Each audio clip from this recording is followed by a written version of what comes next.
Hello दोस्तों, स्वागत है आप सभी का पैरामाउंट में। तो चलिए आज हम आपके लिए लेके आए हैं क्लास 10th के चौथा नंबर चैप्टर हिंदी का चौथा नंबर चैप्टर है और इसमें ऑब्जेक्टिव क्वेश्चन है। तो चौथे नंबर में चौथा नंबर चैप्टर का नाम क्या है? नाखून क्यों बढ़ते हैं। तो नाखून क्यों बढ़ते हैं पाठ के बुढ़े ने सबसे बड़ी चीज किसे माना है। ठीक है, तो जल्दी बताइए इस पाठ में मतलब सबसे बड़ी चीज किसे माना गया है? प्रेम को। किसको माना गया है? प्रेम को। तो उत्तर क्या हो जाएगा? ए। दूसरा नंबर क्वेश्चन है, नाखून बढ़ना प्रतीक है, तो किसका प्रतीक है? जल्दी बताइए, कमेंट कीजिए आंसर। पांचवी प्रवृत्ति का, मानवता का, प्रेम का, पौरुष का। जल्दी कमेंट करेंगे। चलिए गुड, किसका हो जाएगा? पांचवी प्रवृत्ति का। थोड़ा हम इसको जूम कर लेते हैं। गुड, थोड़ा सा और हाँ ये रहा, अब दिख रहा है ना? हाँ चलिए अगला क्वेश्चन है कि नाखून क्यों बढ़ते हैं, गद्य की कौन सी विधा है। जल्दी कमेंट करिए, याद किए होंगे। चलिए ललित निबंध। गुड। तीसरा नंबर क्वेश्चन हो गया।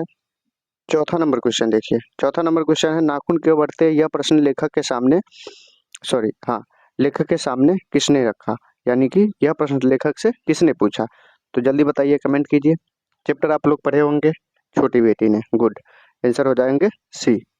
पांचवा नंबर क्वेश्चन देखिए, लेखक के अनुसार नाखून की विविध आकृतियां कौन सी है। तो विविध आकृतियां कौन सी है? लोग अपने नाखूनों में मतलब नाखूनों की आकृति जो है त्रिकोणा, वर्तालुकार, चंद्राकार ऐसे रखते हैं और कुछ लोगों का ऐसा होता भी है। तो आंसर क्या हो जाएगा? उपयुक्त सभी। आंसर हो जाएंगे डी। छठा नंबर क्वेश्चन है, हजारी प्रसाद द्विवेदी ने किसे निर्लज अपराधी कहा है। तो हजारी प्रसाद द्विवेदी किस पाठ के लेखक है? नाखून क्यों बढ़ते हैं। नाखून क्यों बढ़ते हैं में बात किसकी हुई है? नाखून की। ठीक है, तो किसे है कहा है? नाखून को। ठीक है, चलिए सातवां नंबर क्वेश्चन है, नाखून का बढ़ना किसका परिणाम है। तो किसका परिणाम है? इच्छा का, मनुष्य की अंध सहजात वृत्ति का, सफलता का, असफलता का। बताइए, तो आंसर क्या हो जाएगा? मनुष्य की अंध सहजात वृत्ति का। तो आंसर हो जाएगा बी। क्या हो गया? बी। Good, very good. चलिए आठवां नंबर क्वेश्चन है, हजारी प्रसाद द्विवेदी का जन्म कहाँ हुआ। तो हजारी प्रसाद द्विवेदी का जन्म कहाँ हुआ था? छपरा बलिया में। ठीक है, चलिए दुबे छपरा बलिया ऐसे कुछ होता है। ठीक है, नौवां नंबर क्वेश्चन देखिए। नौवां नंबर क्वेश्चन है दोस्त कि हजारी प्रसाद द्विवेदी किस निबंध के रचयिता है। तो हजारी प्रसाद द्विवेदी किस निबंध के रचयिता है? नाखून क्यों बढ़ते हैं।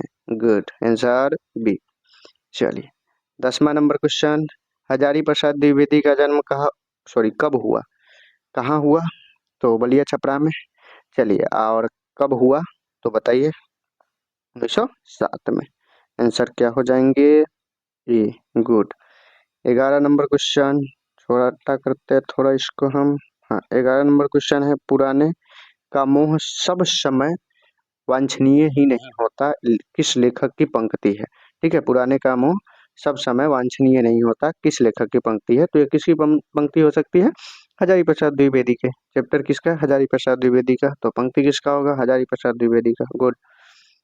12 नंबर क्वेश्चन, किसने कहा था सब पुराने अच्छे नहीं होते और सब नए खराब नहीं होते? कालिदास। कालिदास ने, हाँ कालिदास ने कहा था। किसने कहा था? कालिदास। यहाँ पे हजारी प्रसाद द्विवेदी लिखा गया क्या? ये गलत हो गया। ठीक है, आंसर सॉरी फिर से वही तो लिख रहे हैं हम। आंसर क्या हो जाएंगे इसका? आंसर हो जाएगा ए, कालिदास ने कहा था। कौन कहा था? कालिदास। ठीक है, चलिए 13 नंबर क्वेश्चन देखिए, अल्पज्ञ पिता कैसा जीव है। तो अल्पज्ञ पिता जो होता है, जो कम ज्ञान के पिता होते हैं, वो कैसे जीव होते हैं? दयनीय। कैसे होते हैं? दयनीय। चलिए दधीची की हड्डी से बना था तो इंद्र का वज्र। क्या बना था? इंद्र का वज्र। तो आंसर क्या हो जाएंगे? सी। गुड। 15 नंबर क्वेश्चन देखिए, कूटज किसकी रचना है। तो कूटज किसकी रचना है? ये भी एक हजारी प्रसाद द्विवेदी की रचना है, जो एक निबंध है। ठीक है, बहुत प्यारा सा निबंध है। कभी आपको पढ़ने का मौका मिले तो इसे पढ़ेंगे। ठीक है, तो चलिए 15 क्वेश्चन, हजारी प्रसाद द्विवेदी के नाखून क्यों बढ़ते हैं ऐसे, जो आपके एग्जाम में बहुत हेल्प करेगा। मोस्ट VVI क्वेश्चन है। इसके अलावा ऑब्जेक्टिव में क्वेश्चन कहीं से नहीं आएगा, यही क्वेश्चन आना ही आना है। तो चलिए अपने दोस्तों के साथ इसे शेयर करना ना भूलें और उसके साथ ही साथ चैनल को सब्सक्राइब कीजिए और आगे शेयर करते रहिए। गुड।